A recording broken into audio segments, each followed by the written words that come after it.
ធ្វ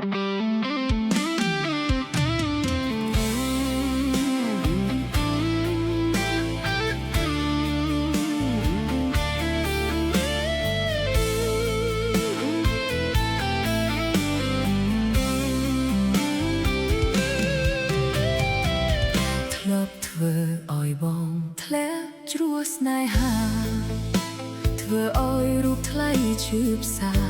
ស្រក់ទឹកនេត្រាខ្លោចផ្សាឥតលះហើយមានអ្នកថ្មីគេលួងលោមប្រឡំសុំស្នេហ៍ពេលនោះនួនល្អងច្រាគេដើម្បីភ្លេចអូនតែមានថ្ងៃមួយអូននឹកដល់ស្ងួនពេលដងត្រូវការណាំនួន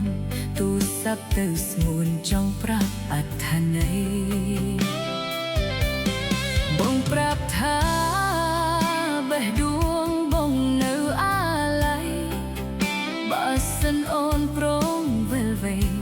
ចិត្តកាយចរណៃរងចាំទទួលជីវិតជួបព្រួយបេះដូងរញជួយក្នុងអើរ៉ាព្រោះបងរាយរាប់អំពីរឿងក្តីស្នេហារូបបងនឹងគេបងបានជ្រុលជ្រោះកាយាសងខាបងប្រាប់ថានៅស្នេហ៍បានទេកុំហកគ្រប់យ៉ាងមកពីរូបខ្ញុំគ្រាមុនបោកប្រាស់ចិត្តបងឲ្យបងយំស្ទើរខ្សែជីវិត